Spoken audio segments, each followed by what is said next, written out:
من شرور أنفسنا ومن سيئات أعمالنا من يهده الله فلا مضل له ومن يضلله فلا هادي له ونشهد أن لا إله إلا الله وحده لا شريك له ونشهد أن سيدنا ونبينا ومولانا محمدا عبده ورسوله صلى الله تعالى عليه وعلى آله وأصحابه وبارك وسلم. أما بعد فأعوذ بالله من الشيطان الرجيم. بسم الله الرحمن الرحيم. ولينذروا قومهم إذا رجعوا إليهم لعلهم يحذرون. وقال رسول الله صلى الله عليه وسلم: كن عالما أو متعلما أو مستمعا أو محبا ولا تكن خامسا فتهلك، أو كما قال عليه الصلاة والسلام. শ্রদ্ধেয় সভাপতি,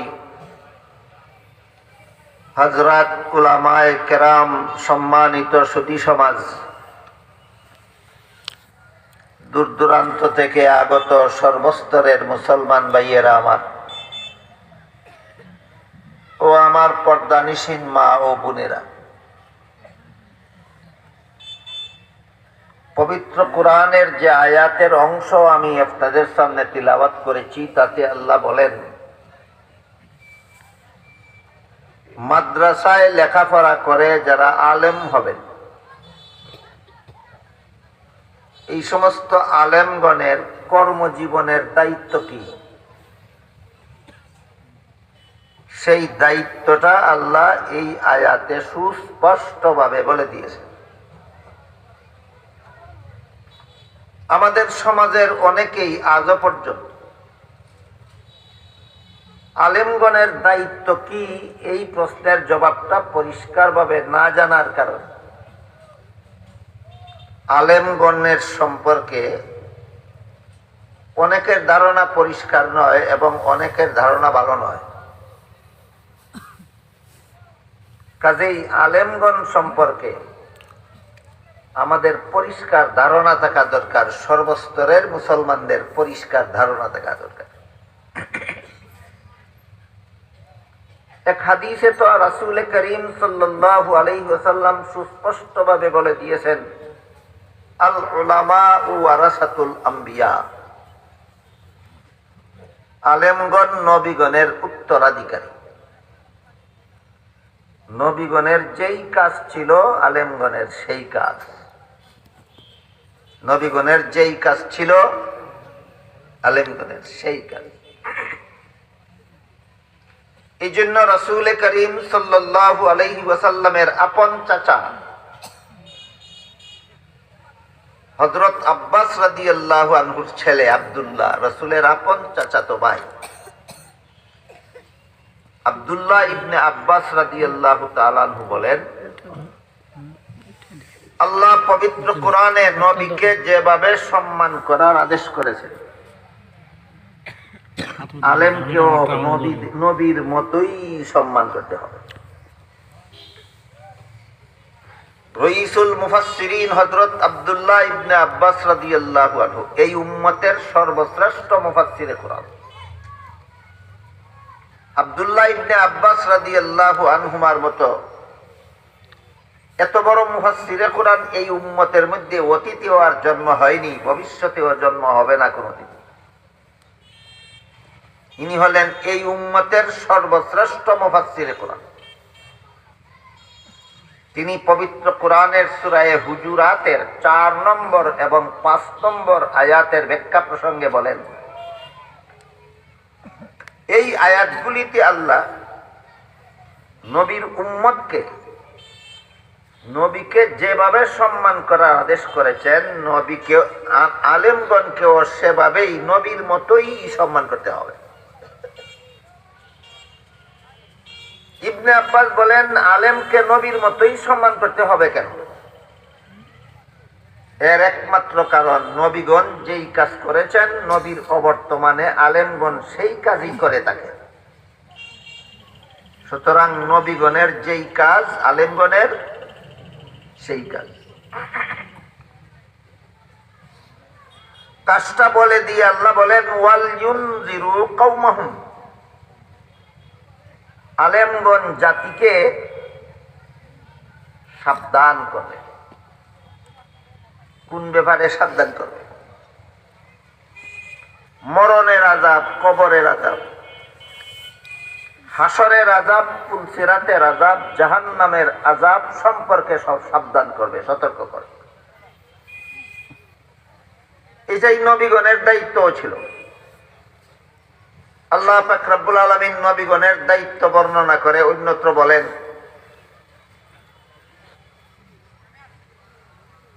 বাল তুসিরুনাল হায়াতাদ দুনিয়া ওয়াল আখিরাতু খায়রুম ওয়া আবকা ইন্না হাযা লাফিস সুহুফিল উলা সুহুফি ইব্রাহিম ওয়া মূসা।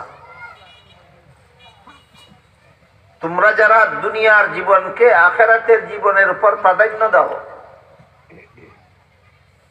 দুনিয়ার জীবনের সুখ শান্তির জন্য চেষ্টা প্রচেষ্টা মেহনত করো, আখিরাতের জীবনের শান্তি আর মুক্তির জন্য চেষ্টা করার দরকার মনে করো না। তোমরা ভালো রকম মনে রেখো, দুনিয়ার বুক বিলাসে আর আখিরাতের বুক বিলাসে দুইটা পার্থক্য আছে। একটা হইল দুনিয়ার বুক বিলাস ক্ষণস্থায়ী, আর আখিরাতের বুক বিলাস চিরস্থায়ী। এই পার্থক্যটা বোঝা কি কঠিন না সহজ? দুনিয়ার বুক বিলাস ক্ষণস্থায়ী আর আখিরাতের বুক বিলাস চিরস্থায়ী। দ্বিতীয় পার্থক্য হলো, দুনিয়ার ক্ষণস্থায়ী বুক বিলাসও খুব নিম্ন মানের, উন্নত মানের নয়। আখিরাতের বুক বিলাস চিরস্থায়ী হওয়ার সাথে সাথে আখিরাতের বুক বিলাস উন্নত মানের। দুনিয়ার নিম্নমানের বুক বিলাস আর আখিরাতের উন্নত মানের বুক বিলাসের এক দুটি উদাহরণ শুনলে আমরা সহজে বুঝতে পারবো যে কতটুকু ব্যবধান দুনিয়ার বুক বিলাসে আর আখিরাতের বুক বিলাসে। দুনিয়াতে যারা অট্টালিকা বানায়, রাজপ্রাসাদ বানায়, আরাম আনন্দে বসবাস করার জন্য, সেই বিল্ডিং নির্মাণ করা হয় রড, সিমেন্ট, ইট, বালুর দ্বারা। হাদিস শরীফে রাসূল করিম সাল্লাল্লাহু আলাইহি ওয়াসাল্লাম বলেন, জান্নাতের বিল্ডিং গুলি বানানো হবে স্বর্ণ এবং রূপার ইটের দ্বারা। দুনিয়ার বিল্ডিং মাটির ইটের দ্বারা নির্মাণ করা হয়, মশাল্লার দ্বারা, সিমেন্ট বালুর মশাল্লার দ্বারা। হাদিস শরীফে রাসূল করিম সাল্লাল্লাহু আলাইহি ওয়াসাল্লাম বলেন, জান্নাতের স্বর্ণ এবং রূপার নির্মিত বিল্ডিং এর প্রতি দুটি ইটের জয়েন্ট হবে মেশকে আম্বরের দ্বারা। বুঝে থাকতে বলুন তো, দুনিয়ার বুক বিলাসে আর আখিরাতের বুক বিলাসে কি ব্যবধান আছে? সামান্য? আকাশ পাতাল। আকাশ পাতাল। দুনিয়াতে 1 বিঘা, 2 বিঘা, 3 বিঘা, 5 বিঘা, 7 বিঘা, 10 বিঘা অথবা 50 বিঘা জমিনের উপর বাড়ি নির্মাণ করা হয়। হাদিস শরীফে রাসূল করিম সাল্লাল্লাহু আলাইহি ওয়াসাল্লাম বলেন, জান্নাতে যেই লোকটা সবচেয়ে ছোট বাড়ি পাবে, তার বাড়িটা হবে 10টা পৃথিবীর সমান। বুঝে থাকতে বলুন তো, দুনিয়ার বুক বিলাসে আর আখেরাতের বুক বিলাসে কি বেশ কম আছে? কি পরিমাণ? সামান্য, তুলনাহীন। তুলনায় দুনিয়াতে যত সুন্দরী থেকে সুন্দরী নারী বিবাহ করা হোক, অথবা যারা অন্যায়ভাবে উপভোগ করে, এই নারীদের মুখের থুতুতে দুর্গন্ধ হয়, ডেকুরে দুর্গন্ধ হয়, শরীরের ঘামের মধ্যে দুর্গন্ধ হয়, পেটের ভিতরে 3টা নাফাক জিনিসের ব্যাগ আছে, ব্যাগ থলে, একটা পায়খানার ব্যাগ, একটা পেশাবের ব্যাগ, আর একটা পচা রক্তের ব্যাগ। জান্নাতি নারী সম্পর্কে হাদিস শরীফে রাসূল করিম সাল্লাল্লাহু আলাইহি ওয়াসাল্লাম বলেন, জান্নাতের কোন বিবি যদি দুনিয়ার আকাশে তার হাতের কবজি পর্যন্ত বের করে দিত, সমস্ত শরীর না, শুধু হাতের কবজি পর্যন্ত, কবজি পর্যন্ত হাতের রূপে সারা দুনিয়া কিয়ামত পর্যন্ত আলোকিত জলমল জলমল করতে থাকতো। যে আকাশে আর কোনোদিন চন্দ্র সূর্য উদয় না হইলেও এই দুনিয়াতে আর কোনোদিন রাত হইতো না, হাতের কবজির আলোর কারণ। হাদিস শরীফে রাসূল করিম সাল্লাল্লাহু আলাইহি ওয়াসাল্লাম বলেন, জান্নাতের বিবির মুখের থুতুতে হবে মেশকে আম্বরের সুগন্ধ, তাদের ডেকুরে হবে মেশকে আম্বরের সুগন্ধ, তাদের শরীরের গামের মধ্যে হবে মেশকে আম্বরের সুগন্ধ। এই আলোচনা করলে মূল আলোচনার থেকে অনেক দূরে সরে যেতে হবে। সামান্য একটু আবার দিলাম আপনাদের বোঝার জন্য যে দুনিয়ার বুক বিলাসে আর আখেরাতের বুক বিলাসে সামান্য ব্যবধান আছে, আকাশ পাতাল। তাই আল্লাহ বলেন, বাল তুসিরুনাল হায়াতাদ দুনিয়া ওয়াল আখিরাতু খায়রুম ওয়া আবকা। তোমরা দুনিয়াকে যারা প্রাধান্য দাও, মনে রেখো দুনিয়ার বুক বিলাসে আর আখেরাতের বুক বিলাসে 2টা পার্থক্য আছে। দুনিয়ারটা ক্ষণস্থায়ী, আখেরাতেরটা চিরস্থায়ী। আর দুনিয়ার বুক বিলাস নিম্নমানের আর আখেরাতের বুক বিলাস উন্নত মানের। তারপরে বলেন, ইন্না হাযা লাফিস সুহুফিল উলা সুহুফি ইব্রাহিম ওয়া মূসা। এই দুনিয়া আখেরাতের পার্থক্য বিবরণী, দুনিয়া এবং আখেরাতের পার্থক্যের বিবরণী পূর্ববর্তী আসমানি কিতাবগুলিতে দেওয়া হয়েছে। ইব্রাহিম আলাইহিস সালামের কাছে নাজিলকৃত, মুসা আলাইহিস সালামের কাছে নাজিলকৃত খণ্ড খণ্ড আসমানি কিতাবগুলিতে এই বিবরণই দেওয়া হয়েছে, যার সারমর্ম হলো পূর্ববর্তী নবী রসুলগণকে, এমনকি সমস্ত নবী রসুলগণকে আল্লাহ দুনিয়াতে পাঠিয়েছিলেন দুনিয়ার মানুষকে আখেরাত সম্পর্কে সতর্ক করার জন্য। আখেরাতের ব্যাপারে সতর্ক হও, আখেরাতের ব্যাপারে সাবধান। আখেরাতের জীবনে, সেই জীবনের পথে যাত্রা করলে কোনো আযাব গজব যেন তোমাকে না পায়।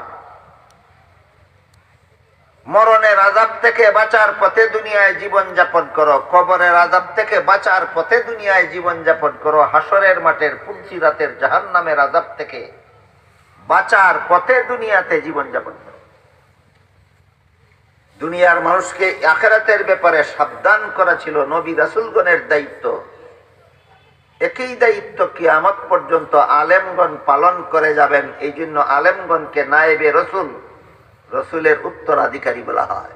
এই জন্য বলেছিলাম নবীগণের যেই কাজ আলেমগণের সেই কাজ।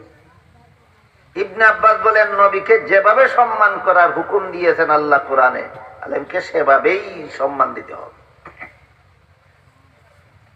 এই ব্যাপারটা বোঝাবার জন্য আমি খুব সহজ একটা উদাহরণ দিয়ে থাকি। সেটা হলো, ধরুন একটা বাচ্চা তার মায়ের গর্ভে থাকা অবস্থায় তার বাবা মারা গেলেন, হয় না এরকম?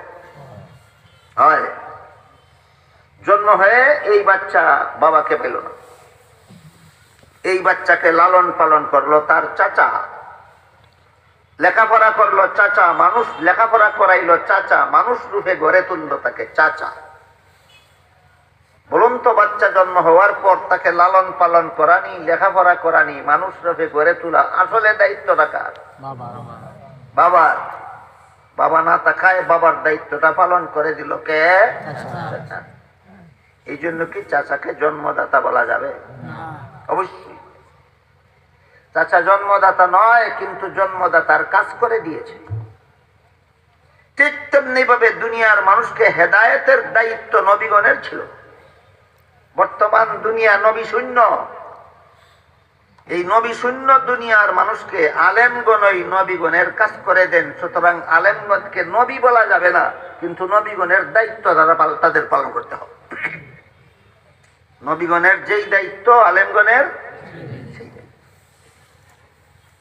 একই কারণে নবীকে যেভাবে সম্মান করার হুকুম দিয়েছেন আল্লাহ কোরআনে, ইবনে আব্বাস বলেন আলেমকে সেভাবেই সম্মান দিতে হবে। নবীর সাথে বেয়াদবি করার যেই পরিণতি, আলেমদের সাথে বেয়াদবি করারও সেই পরিণতি। নবীর যেই কাজ আলেমগণের সেই কাজ। এই জন্য নবীকে যেভাবে সম্মান দেওয়ার হুকুম কোরআনে আল্লাহ দিয়েছেন, আলেমকে সেভাবেই সম্মান দিতে হবে। নবীগণের সাথে বেয়াদবি করলে যেই পরিণতি ভোগ করতে হয়, আলেমগণের সাথে বেয়াদবি করলে সেই পরিণতি ভোগ করতে হয়।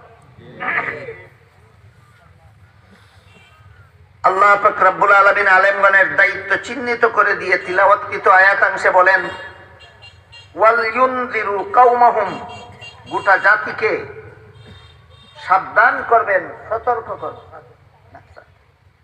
গোটা জাতিকে সাবধান করবেন, সতর্ক করবেন। এটা আলেমগণের কর্মজীবনের দায়িত্ব। এতটুকু কথা যারা জানে না যে আলেমগণের কর্মজীবনের দায়িত্বটা কি, আল্লাহ কোরআনে চিহ্নিত করে দিয়েছেন নবীগণের যেই দায়িত্ব ছিল আলেমগণের সেই দায়িত্ব। এতটুকু বুঝলেন তো এতক্ষণে? নবীগণের যেই দায়িত্ব ছিল আলেমগণের সেই দায়িত্ব। এটা যারা জানে না, এটা যারা বুঝে না, আজে বাজে প্রশ্ন উঠায় আলেমগণের। আলেমগণ কেন ডাক্তার হয় না? আলেমগণ কেন ইঞ্জিনিয়ার হয় না? আলেমগণ কেন বিজ্ঞানী হয় না? ডাক্তার হওয়া তো আলেমগণের জীবনের দায়িত্বই নয়। যন্ত্রপাতি আবিষ্কার করা তো আলেমগণের দায়িত্বই নয়। একটু সময়ের জন্য যদি আমি মেনে নেই যে মাদ্রাসায় কোরআন হাদিস, যারা কোরআন হাদিস নিয়ে যারা লেখাপড়া করেন তাদের ডাক্তার হতে হবে, ইঞ্জিনিয়ার হতে হবে, তাহলে আমিও বলবো কলেজ ভার্সিটিতে যারা পড়েন তাদের মুহাদ্দিস হতে হবে, মুফাসসির হতে হবে। কলেজে পড়ে মুহাদ্দিস হতে হবে, ভার্সিটিতে পড়ে মুফাসসির হতে হবে। এইরকম প্রস্তাবটা যেমন মাতলামি, মাদ্রাসায় পড়নেওয়ালা আলেমদের ডাক্তার আর ইঞ্জিনিয়ার হতে হবে এমন প্রস্তাব তেমন ইত্রামি ছাড়া আর কিছু নয়। কলেজে পড়ার উদ্দেশ্য আলাদা, মাদ্রাসায় পড়ার উদ্দেশ্য আলাদা। স্কুল কলেজ ভার্সিটিতে পড়ার দুইটা উদ্দেশ্য আছে। একটা তুচ্ছ উদ্দেশ্য আর একটা উচ্চ উদ্দেশ্য। আমার কথা বুঝে থাকলে একটু বলেন, বুঝবেন পরে। বুঝুন আর না বুঝুন, আগে বলুন তো স্কুল কলেজ ভার্সিটিতে পড়ার উদ্দেশ্য কটা আছে? একটা তুচ্ছ, স্কুল কলেজ ভার্সিটিতে পড়ার তুচ্ছ উদ্দেশ্য হলো বিদ্যাকে জীবিকা উপার্জনের হাতিয়ার বানানি, অর্থাৎ সার্টিফিকেট লাভ করে সরকারি চাকরি পাওয়া এবং বেতন ভোগ করা। এটা তুচ্ছ উদ্দেশ্য। কি উদ্দেশ্য? তুচ্ছ। সরকারি সার্টিফিকেট লাভের মাধ্যমে সরকারি চাকরি পাওয়া, বেতন ভোগ করা, এই তুচ্ছ উদ্দেশ্যে যারা স্কুল কলেজ ভার্সিটিতে পড়েন তাদের উদ্দেশ্য জনসেবা নয়, তাদের উদ্দেশ্য পেটের সেবা। না বুঝতে অসুবিধা হয়? ধরেন আমি কলেজে পড়ি, কেন? সরকারি সার্টিফিকেট পাবো। সরকারি সার্টিফিকেট পাইলে কি হবে? সরকারি চাকরি পাবো। সরকারি চাকরি পাইলে কি হবে? আমি সরকারি বেতন ভোগ করতে পারবো। এটার নাম জনসেবা না পেটের সেবা? তুচ্ছ উদ্দেশ্যে যারা কলেজ ভার্সিটিতে পড়ে এরা জনসেবার জন্য পড়ে না, এরা পেটের সেবার জন্য পড়ে। মাদ্রাসায় পেটের সেবার কোনো লেখাপড়া নাই। মাদ্রাসায় পেটের সেবার কোনো লেখাপড়া, যেহেতু আল্লাহ পরিষ্কার ভাবে চিহ্নিত করে দিয়েছেন ওয়াল ইউনযিরু কওমাহুম, জাতিকে সাবধান করা মাদ্রাসা পড়ার উদ্দেশ্য। মাদ্রাসায় পড়ে যারা আলেম হবেন এরা জাতিকে পরকালীন জীবনের ভয়াবহ বিপদ সম্পর্কে সাবধান করবেন, সতর্ক করবেন। এটা মাদ্রাসা পড়ুয়া আলেমগণের উদ্দেশ্য। আর একটা হলো স্কুল কলেজ ভার্সিটিতে যারা পড়েন এরা উচ্চ উদ্দেশ্যে লেখাপড়া করে। তুচ্ছ উদ্দেশ্যটা বুঝলেন? তুচ্ছ উদ্দেশ্যে লেখাপড়া করে জাতির সেবার জন্য না পেটের সেবার জন্য? পেটের সেবা। আর যারা উচ্চ উদ্দেশ্যে স্কুল কলেজ ভার্সিটিতে লেখাপড়া করে তাদের উদ্দেশ্য হলো আমি একজন ডাক্তার হব, ডাক্তার হয়ে আমি রুগীদেরকে চিকিৎসা করব, আমার চিকিৎসা সেবা পেয়ে রুগীরা সুস্থ হবে।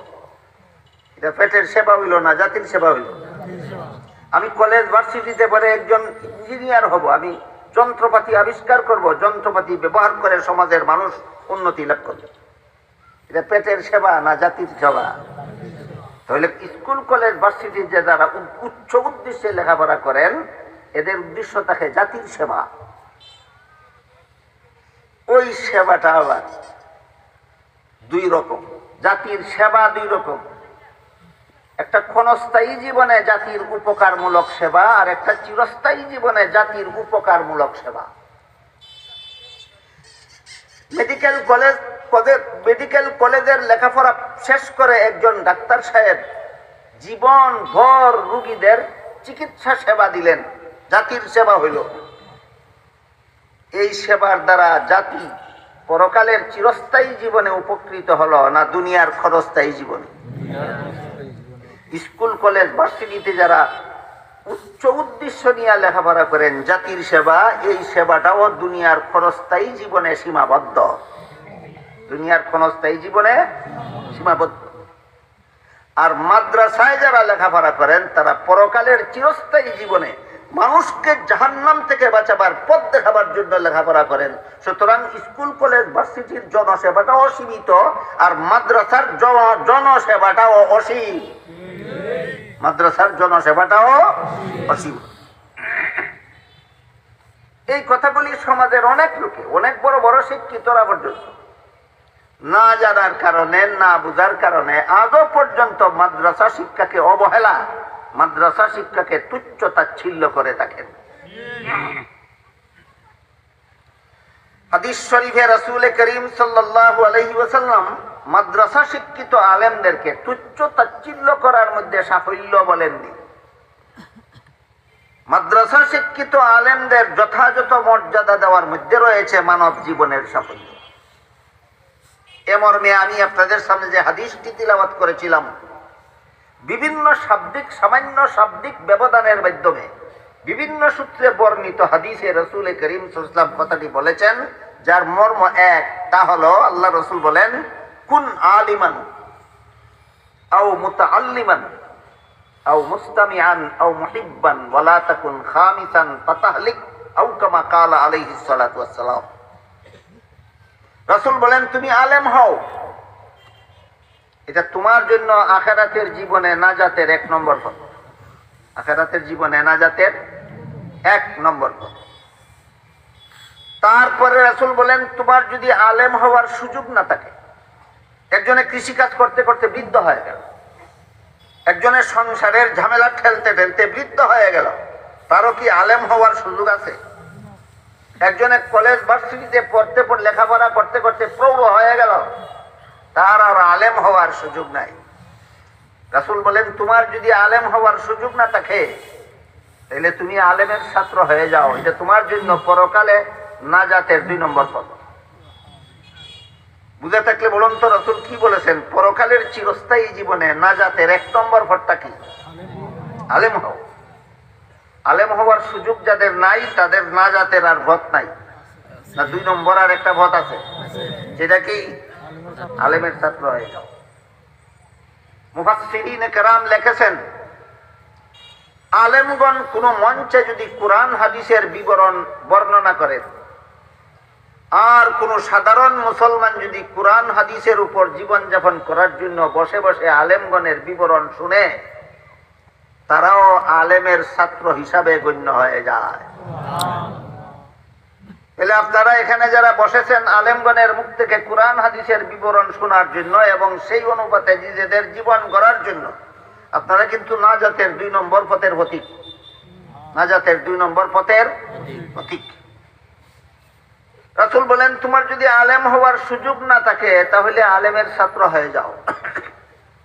আর এই সভাটা হইল আলেমের ছাত্র হওয়ার সবচেয়ে সহজ পথ। এর চেয়ে সহজ কোন পথ নাই আলেমের ছাত্র হওয়া।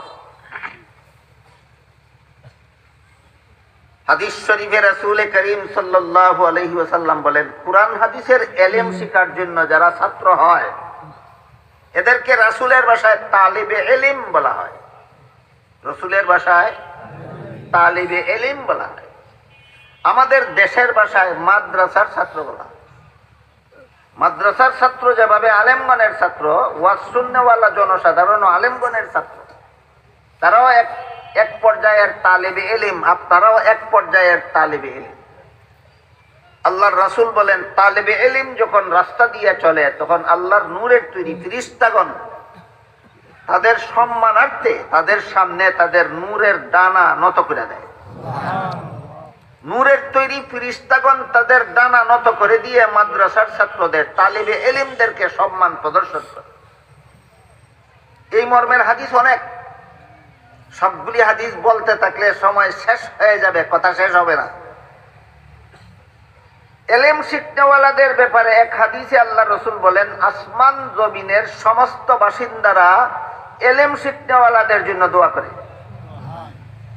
এমনকি পানির তলের মাছও, এমনকি জঙ্গলের জীব জানোয়ারও, এই সমস্ত জীব জন্তুরা পর্যন্ত ইলম শিক্ষাকারীদের জন্য আল্লাহর কাছে দোয়া করে। কেন? তার কারণ হলো, এক হাদিসে আল্লাহ রাসূল বলেন, ততদিন পর্যন্ত দুনিয়া ধ্বংস হবে না, কিয়ামত হবে না, যতক্ষণ পর্যন্ত দুনিয়াতে একটা মানুষও আল্লাহকে ডাকে, একটা মানুষও আল্লাহকে ডাকে। এই জন্য আমার মুখে বহুবার শুনেছি, ব্রাহ্মণবাড়িয়ার বড় হুজুর ছিলেন হযরত আল্লামা সিরাজুল ইসলাম সাহেব রহমতুল্লাহ আলাইহি। তিনি প্রায় সময় সবাই তো বলতেন, এই একা একা আমাকেও বলতেন। একদিন তিনি আমাকে জিজ্ঞাসা করেন, আপনি তো জানেন প্রত্যেকটা মানুষের দেহের মধ্যে একটা করে প্রাণ আছে, এটা বের হয়ে গেলে এই দেহ মুর্দা হয়ে যায়। ঠিক তেমনি ভাবে সমস্ত জগতেরও একটা প্রাণ আছে, এটা বের হয়ে গেলে সমস্ত জগৎ ধ্বংস হয়ে যাবে। এই সমস্ত জগতের প্রাণ কি? আমি বললাম, আমি জানি না। তিনি বলেন, সমস্ত জগতের প্রাণ হইল মুমিনের ঈমান। যখন দুনিয়াতে একটা মুমিনও থাকবে না, একটা ইমানদারও থাকবে না, যখন দুনিয়ার একটা মানুষও আল্লাহকে ডাকবে না, আল্লাহ দুনিয়া রাখবেন না, ধ্বংস করে দেবে। কাজেই মুমিনের ঈমান হলো জগতের প্রাণ। মুমিনের ঈমান হইল জগতের প্রাণ। তাহলে এই আসমান জমিন চন্দ্র সূর্য গ্রহ নক্ষত্র গোটা জগৎটাকে আল্লাহ ধ্বংস করে দিচ্ছেন না কেন? এখনো কিছু না কিছু মানুষে আল্লাহকে ডাকে। এই জন্য এখনো কিছু না কিছু মানুষে আল্লাহকে ডাকে। এই জন্য আল্লাহ পানির তলের মাছকে জীবন যাপনের সুযোগ করে দিয়েছেন। এই জন্য জঙ্গলের জীব জানোয়ারকে আল্লাহ জীবন যাপনের সুযোগ করে দিয়েছেন। সমস্ত জগৎবাসীকে বহাল তবিয়তে রেখেছেন একদল মানুষে আল্লাহকে ডাকার কারণে। আর আল্লাহকে ডাকা শিক্ষা দেওয়া হয় একমাত্র মাদ্রাসায়। আল্লাহকে ডাকা শিক্ষা দেওয়া হয় একমাত্র কোথায়? একমাত্র মাদ্রাসায়। আমাদের বর্তমান জমানার তবলিগ জামাতের স্বঘোষিত আমির তো বলেন, মাদ্রাসায় দিন নাই। কি আছে? রাইট আছে। মাদ্রাসায় দিন নাই, খানকায় দিন নাই, মসজিদের বাইরে কোথাও দিন নাই। সহিহ মুসলিম শরীফের ভূমিকায় একটা মহামূল্যবান কথা চিরকাল স্বর্ণাক করে লেখা রাখার মতো আছে, সেটা হলো, ইন্না হাযাল ইলমা দীনুন ফানজুরু আম্মান তা'খুযুনা দীনাকুম। কুরআন হাদিসের শিক্ষাটাই দিন। কুরআন হাদিসের শিক্ষাটাই দিন। মাদ্রাসায় কোরআন হাদিসের শিক্ষা আছে কিনা? সাথে কয় মাদ্রাসাতে দিন নাই। দিন শব্দ বলতে তুমি কি কুরআন দিন বুঝো?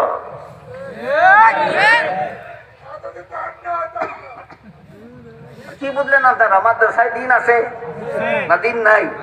হ্যাঁ, মাদ্রাসায় দিনের কি পরিমাণ আছে, খানকায় দিনের কি পরিমাণ আছে, এই আলোচনার সময় এখন আমার হাতে নেই। এই জন্য শুধু মুসলিম শরীফের ভূমিকার উক্তিটা আপনাদের সামনে পরিষ্কার ভাবে তুলে ধরলাম। সেখানে উল্লেখ আছে ইন্না হাদাল ইলমা দীনুন, কোরআন হাদিসের ইলমটাই দিন, কোরআন হাদিসের ইলমটাই দিন। আসেনি মাদ্রাসায়? তাহলে মাদ্রাসায় দিন নাই কথাটা সত্য না বাতিল? বাতিল। এরকম অসংখ্য অগণিত বাতিল কথা বলার কারণে এই সাদ বাতিল, তবলিগি জমাতে এই সাদ অবাঞ্ছিত।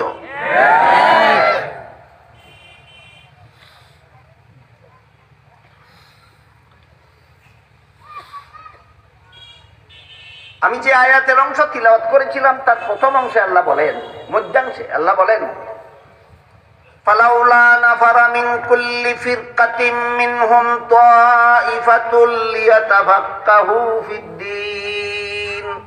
এর মর্মার্থ হলো, হে মুসলমানেরা, তোমাদের সকলের পক্ষ থেকে কিছু লোক দিন শিখার জন্য বের হয়ে যাও। কি শিখার জন্য? দিন শিখার। কোরআন হাদিস 30 পারা কোরআনের তাফসীর দিন কিনা? রাসূলের লক্ষ লক্ষ হাদিস এবং সেগুলির ব্যাখ্যা দিন কিনা? সাদ যেখানে আস্তানা পেতেছে সেইখানে শিক্ষা দেওয়া হয় না একমাত্র মাদ্রাসায় শিক্ষা দেওয়া হয়? হ্যাঁ, সাদ যেখানে থাকে তার জন্মের আগের থেকে সেখানেও কিছু দিন শিক্ষা দেওয়ার ব্যবস্থা হয়েছিল।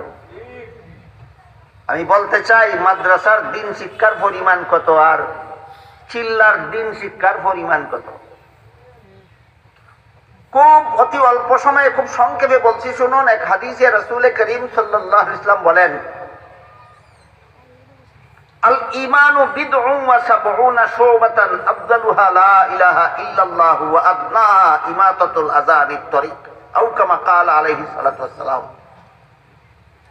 দ্বীনের শাখা প্রশাখা ৭৭টা। দ্বীনের শাখা প্রশাখা কটা? এই ৭৭টার ৭৭টাই মাদ্রাসায় শিক্ষা দেওয়া হয়। আর তবলিগি জমাতের চিল্লায় গেলে ৬ কথা শিক্ষা দেওয়া হয়। কত কথা? কলেমা, নামাজ, ইলম ও জিকির, ইকরামুল মুসলিমিন, সহিহ নিয়ত, নফর ফি সাবিলিল্লাহ। চিল্লায় শিক্ষা দেওয়া হয় ৬ কথা।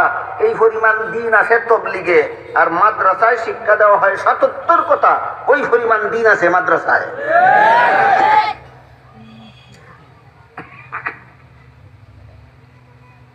৬ কথার দিন শিক্ষা যদি ৭৭ কথার দিন দাঁড়িয়ে হয় তোমার কাছে দিন নাই,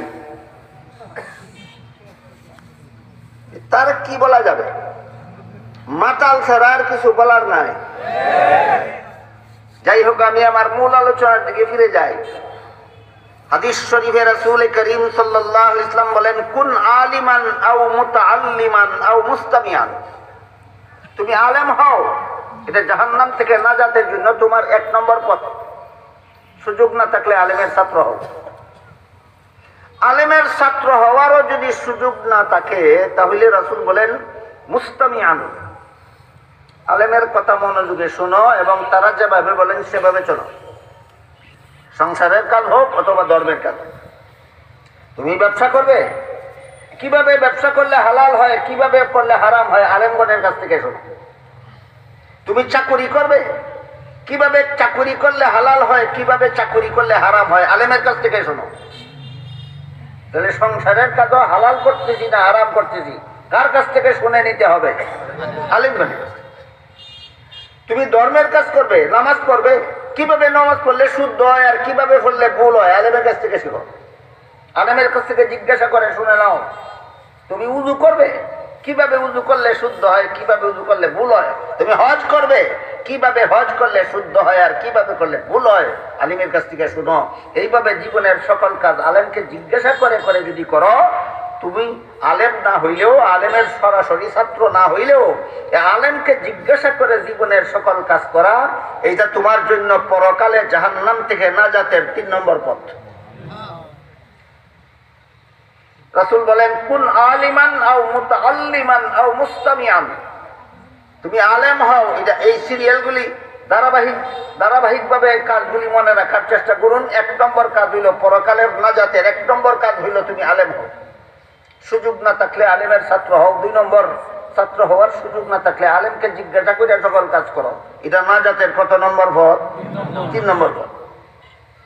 তারপরে রাসূল বলেন আও মুহিব্বান, আলেমের ছাত্র হওয়ারও যদি সুযোগ না থাকে, আলেম হওয়ার সুযোগ একজন মুসলমানের নাও থাকতে পারে, আলেমের ছাত্র হওয়ার সুযোগ একজনের নাও থাকতে পারে, কোন বিষয় আলেমকে জিজ্ঞাসা করার মতো সুযোগ এক সময় একজনের নাও থাকতে পারে, কিন্তু 4 নম্বরে রাসূল সমস্ত মুসলমানের জাহান্নাম থেকে নাজাতের এমন একটা পথ বলে দিয়েছেন, যেই পথ অবলম্বন করার সুযোগ সমস্ত মুসলমানেরই আছে। যেই পথ অবলম্বনের সুযোগ সমস্ত মুসলমানেরই আছে। কি সেটা? আল্লাহ রাসূল বলেন মুহিব্বান, আলেমকে মহব্বত করো। অন্তর দিয়ে আমি আলেমের প্রতি এই সুধারণা রাখবো যে আমি যদি দুনিয়াতে এসে নবী রাসূলকে পেতাম, তাহলে কলেমা কালাম দিন ধর্ম আমি নবীর কাছে শিখতাম। নবীকে না পাওয়ার কারণে আলেম আমাকে কলেমা কালাম শিক্ষা দিয়ে, দিন ধর্ম শিক্ষা দিয়ে জাহান্নাম থেকে বাঁচার ব্যবস্থা করেছেন।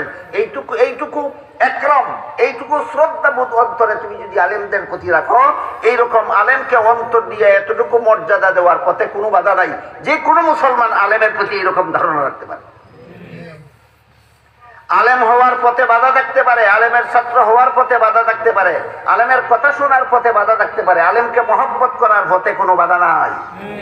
আলেমের কথা শোনার পথে কোনো, আলেমকে মহব্বত করার পথে কোনো বাধা নাই। প্রত্যেকটা মুসলমান আলেমকে মনে মনে ভালোবাসতে পারে, মহব্বত করতে পারে। কেন মহব্বত করবে? তিনি নবীর কাজ করে দিয়েছেন আমাকে। নবী থাকলে নবী আমাকে জাহান্নাম থেকে বাঁচার পথ দেখাতেন, নবী না থাকার কারণে আলেম আমাকে জাহান্নাম থেকে বাঁচার পথ দেখিয়েছেন। এতটুকু শ্রদ্ধাবোধ আলেমের প্রতি অন্তরে রাখতে দুনিয়াতে কোনো বাধা নাই। রাসূল বলেন যদি কথা শোনার সুযোগ না পাও, অন্তরে মহব্বত রাখবে। এরপরে রাসূল বলেন ওয়ালা তাকুন খামিসান, সাবধান, আলেমের প্রতি মহব্বত যদি না রাখো, যার পথে কোনো বাধা নাই, তুমি যে কোনো জীবনের যে কোনো অবস্থায় তুমি থাকো না কেন, আলেমকে অন্তর দিয়ে মহব্বত করার পথে তোমার কোনো বাধা নাই। এইটুকু যদি তুমি না রাখতে পারো, তাহলে রাসূল বলেন তোমার কপালে ধ্বংস ছাড়া আর কিছু নাই। তোমার কপালে ধ্বংস ছাড়া আর কিছু নাই। হাদিসটা বুঝে থাকলে এখন আমাদের বর্তমান সমাজের একটা পরিস্থিতি বোঝা সকলের জন্য সহজ হয়ে গেল। আলেমগণ যখন জাতিকে জাহান্নাম থেকে বাঁচাবার জন্য কোন পথ প্রদর্শন করেন, উদাহরণস্বরূপ বলা যায় সুদের কারবার হালাল না হারাম? সুদের কারবারে জড়িত হওয়া কি জান্নাতে যাওয়ার পথ না জাহান্নামে যাওয়ার পথ? আলেম বললেন যে সুদের কারবারে জড়িত থাকা জাহান্নামে যাওয়ার পথ। জাহান্নাম থেকে বাঁচতে হলে সুদের কারবার ছাড়ুন। এ ধরনের কোনো কথা যখন আলেমগণ বলেন, আল্লাহ এবং আল্লাহর রাসূলের ঘোষিত কোনো হারামকে যখন হারাম বলেন, তখন সমাজের মানুষকে 3 দলে বিভক্ত হতে দেখা যায়। কত দল? 3 দলের পরিচয় আমি 2-3 মিনিটে বলি, একটু মনোযোগ সহকারে শুনুন। ইনশাআল্লাহ প্রত্যেকে মনে মনে টের পাবেন আপনি কত নম্বর দলে আছেন। কথা বুঝতে পেরেছেন? আলেমগঞ্জ যখন হারামকে হারাম বলেন, তখন সমাজের মানুষকে 3 দলে বিভক্ত হতে দেখা যায়। প্রথম দল আগে জানতো না এটা যে হারাম, যা আলেমগণ বলে দিয়েছেন হারাম। আগে জানতো না এটা জাহান্নামে যাওয়ার পথ, আলেমদের মুখ থেকে জানতে পারলো এটা জাহান্নামে যাওয়ার পথ। এই জন্য লজ্জিত হইয়া, অনুতপ্ত হইয়া এই হারাম কাজটা ছেড়ে দেয়, হারাম কাজটা ছেড়ে দেয়। আল্লাহ পাক রব্বুল আলামিন এদের অতীতের গুনাহ মাফ করে দেন। কত নম্বর দল এরা? 1 নম্বর। 2 নম্বরে আলেমগণ যখন হারামকে হারাম বলেন, তখন এই হারাম কাজটা আলেমদের মুখ থেকে শুনলো, জানলো, বুঝলো যে এটা হারাম, এরপরও হারামটা ছাড়ে না, এরপরও হারামটা। এমন মুসলমান আছে কি সমাজে? আছে। কিন্তু আলেমগণ সে যে কাজে লিপ্ত, ওই কাজটাকে আলেমগণ কোরআন হাদিসের আলোকে হারাম বলা সত্ত্বেও সে আলেমের বিরুদ্ধে শত্রুতামি করে না, হারামটা ছাড়েও না, আলেমের সাথে শত্রুতামিও করে না। তার একটা দোষ আছে, একটা গুণ আছে। কি কি আছে? একটা দোষ, একটা গুণ। দোষটা কি? তুমি হারামকে হারাম জানার পরেও ছাড়লে না কেন, এটা তোমার দোষ। এই দোষের শাস্তি জাহান্নামে যেতে হবে, এই দোষের শাস্তি স্বরূপ জাহান্নামে যেতে হবে। আর একটা গুণ আছে কিনা? গুণটা কি? আলেমগণ তার অভ্যাসের কাজটাকে আলেম হারাম বলার কারণে সে আলেমকে গালিগালাজও করে না, আলেমকে তিরস্কারও করে না, আলেমকে নিন্দাবাদও করে না, আলেমের বিরুদ্ধে দুশ্মনীও করে না। একটা গুণ আছে কিনা? দোষের কারণে জাহান্নামে যেতে হবে, আর গুণটার কারণে একদিন জাহান্নাম থেকে তার নাজাত হয়ে যাবে।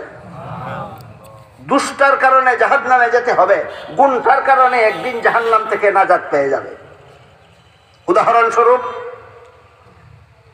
উদাহরণস্বরূপ বলি, সুদের কারবার হালাল না হারাম? একজন আলেম বললেন সুদের কারবার হারাম, আপনি শুনলেন বুঝলেন, কিন্তু সুদের কারবার ছাড়লেন না, আলেমকে তিরস্কারও করলেন না হারাম বলার কারণে। আপনার মধ্যে কটা জিনিস আছে? একটা দোষ, একটা গুণ। হারাম জানার পরও সুদের কারবার ছাড়লেন না কেন? এই জন্য আপনাকে জাহান্নামে যেতে হবে। কিন্তু আলেম হারাম বলার কারণে, আলেমকে যে গালিগালাজ করলেন না, এই জন্য আপনার জাহান্নামের শাস্তি একদিন শেষ হয়ে যাবে, একদিন আপনি নাজাত পেয়ে যাবেন। গুণটারও একটা ফল আসেনি? আছে। এটা কত নম্বর দল? এটা 2 নম্বর দল। 3 নম্বর দল, আলেমগণ যখন কোরআন হাদিসের ঘোষিত কোনো হারামকে হারাম বলেন, তখন সে হারামটা তো ছাড়েই না। আলেম কেন হারাম বললো? সে এটা করবে। আলেম হারাম বললো কেন? এই জন্য আলেমের বিরুদ্ধে আরম্ভ করে শত্রুতামি, আলেমকে আরম্ভ করে গালিগালাজ, আলেমকে আরম্ভ করে তিরস্কার, আলেমকে আরম্ভ করে গোটা আলেম সমাজকে নিন্দা করা। আল্লাহ রাসূল বলেন, আও মুহিব্বান ওয়ালা তাকুন খামিসান ফাতাহলিক।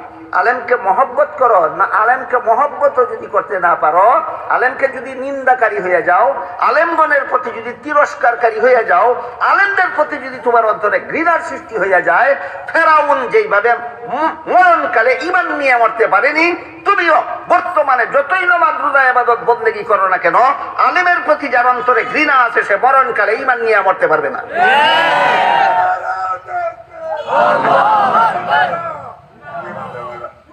আমি আপনাদের জিজ্ঞাসা করি, নবী রাসূলগণ হালাল হারামের যত কথা জীবনে বলতেন, নিজের স্বার্থে না জাতিকে জাহান্নাম থেকে বাঁচাবার জন্য?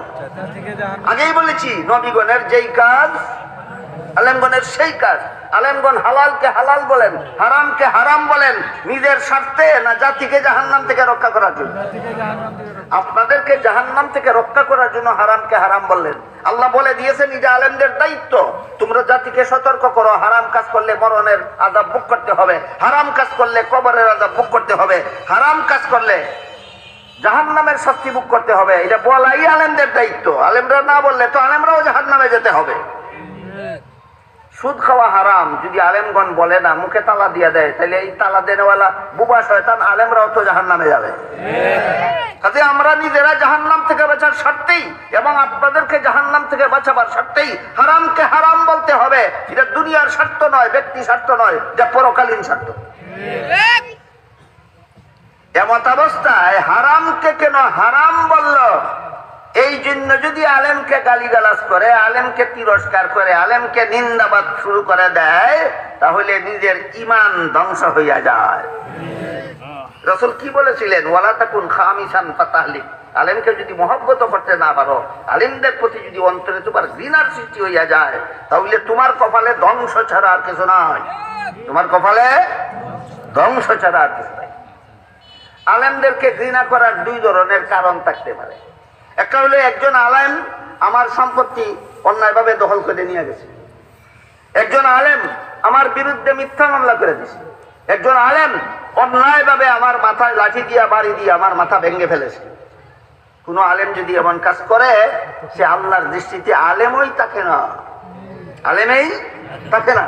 তারপরও যদি কোনো আনুষ্ঠানিক আলেম এমন কাজ করে, অন্যায়ভাবে আপনার সম্পদ দখল করে নিয়ে যায়, অন্যায়ভাবে আপনাকে মিথ্যা মামলা দিয়া হয়রানিতে ফেলে, অন্যায়ভাবে লাঠি দিয়ে আপনার মাথায় আঘাত করে, এই কারণে যদি আপনি সেই আলেমকে ঘৃণা করেন, আপনি বেঈমান হবেন না, আপনার ঈমান ঠিক থাকবে।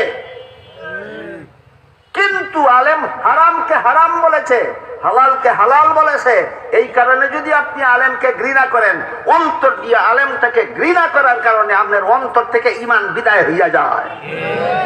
তাহলে আলেমকে 2 কারণে ঘৃণা করতে পারে। একটা হলো, আলেম যদি নিজেই হারাম কাজে লিপ্ত হয়, তাহলে এই আলেমকে আপনি ঘৃণা করতে পারেন। এই ঘৃণার কারণে আপনি বেঈমান হবেন না।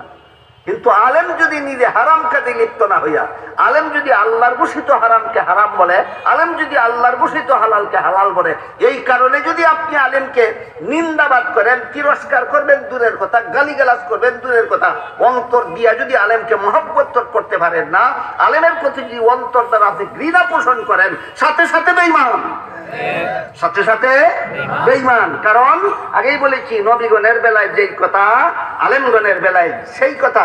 নবীগণকে যারা ঘৃণা করে তারা যেই ধরনের বেঈমান, আলেমদেরকে যারা ঘৃণা করে তারা সেই ধরনের বেঈমান। অনেক লম্বা কথা মুফাসসিরিনে কেরাম তাফসীরের কিতাবে লিখেছে। হযরত মুসা আলাইহিস সালাম কুলের শিশু থাকাকালে নবী ছিলেন না, জন্মের 40 বছর পরে নবী হয়েছিলেন। শিশুকাল থাকাকালে তো নবী হয়েছিলেন না, নবী হওয়ার আরো 40 বছর বাকি।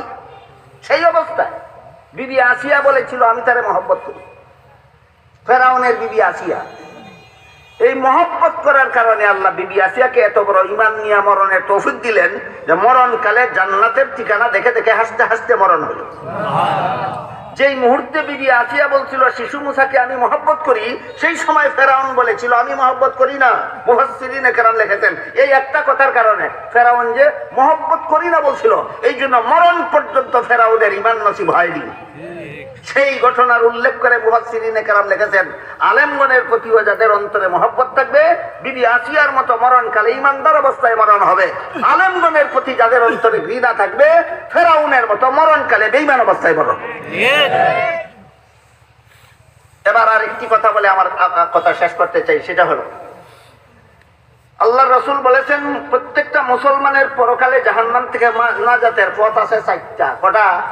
1 নম্বর আলেম হও, না পারলে 2 নম্বর আলেমের ছাত্র হও, 3 নম্বর না পারলে আলেমের কথা মতো চলো, 4 নম্বর আলেমের কথা শোনারও যদি সুযোগ না পাও আলেমকে ঘৃণা করো। ঘৃণা করো না মহব্বত করো। আলেমকে মহব্বত করাও পরকালে জাহান্নাম থেকে নাজাতের একটা পথ। এই পথটা কিভাবে, এর উদাহরণ দিয়ে কথা শেষ করি। হাদিস শরীফে আল্লাহ রাসূল বলেছেন হাসরের মাঠে যখন সমস্ত সারা জগতের সমস্ত মানুষ জীবিত হয়ে দাঁড়াবে, আল্লাহ আলিমগণকে বলবেন তোমরা আলাদা কাতারে দাঁড়াও। আল্লাহর হুকুমে জগৎবাসী মানুষ থেকে আলেমগণ যখন আলাদা কাতারে দাঁড়াবেন, আল্লাহ আলেমগণকে বলবেন হে আলেমরা, আমি আল্লাহ তোমাদেরকে দুনিয়াতে আলেম হওয়ার সৌভাগ্য দান করেছিলাম জাহান্নামের আগুন দিয়া জ্বালাবার জন্য নয়, তোমরা জান্নাতে চলে যাও। সাদ সাহেবের মতো আলেম হইলে না, হক্কানি আলেম হইলে, বাস হক্কানি আলেম হইলে, বাতিলপন্থী আলেম হইলে নয়। হক্কানি আলেম কাকে বলে আমি দুঃখিত আজকে বলতে পারবো না, সময় আমার হাতে নাই। হক্কানি আলেমদেরকে আল্লাহ হাসরের মাঠে বলবেন তোমরা জান্নাতে চলে যাও। হাদিস শরীফে আল্লাহ রাসূল আরো বলেন আল্লাহর হুকুমে আলেমগণ যখন জান্নাতে রওনা হবেন, তখন আলেমগণের জান্নাতে যাওয়ার পথের 2 পাশে কিছু গুনাহগার মুসলমান দাঁড়িয়ে থাকবে। এরা 4 নম্বর পথের প্রতীক ছিল, মনে আছে কি? 4 নম্বর পথের প্রতীক কারা? শুধু আলেমকে মহব্বত করতে অন্তর দিয়ে। এই 4 নম্বর পথের প্রতীক কিছু মুসলমান আলেমগণের জান্নাতের পথের পাশে দাঁড়িয়ে থাকবে। এক একজন মুসলমান এক একজন আলেমকে ডাকবে আর বলবে হুজুর দুনিয়াতে আপনাকে মহব্বত করার কারণে আমি 1 গ্লাস পানি পান করাইছিলাম। আরেকজন গুনাহগার একজন মুসলমানকে একজন আলেমকে দেখে বলবে হুজুর দুনিয়াতে আপনাকে মহব্বত করতাম বলে একদিন আপনাকে 1 বদনা উজুর পানির ব্যবস্থা করে দিয়েছিলাম। হাদিসের ব্যাখ্যায় উল্লেখ আছে যে 1 গ্লাস পানি দেওয়া আর 1 বদনা উজুর পানি দেওয়া, এটা উদাহরণস্বরূপ রাসূল বলেছেন যে আলেমকে মহব্বত করে যে যা করেছিল তাই বলবে। আলেমকে মহব্বত করে যে যা করেছিল তাই বলবে। এরপরে বলবে কিন্তু আমার গুনার কারণে আল্লাহ আমাকে জাহান্নামে যাওয়ার হুকুম দিয়েছেন।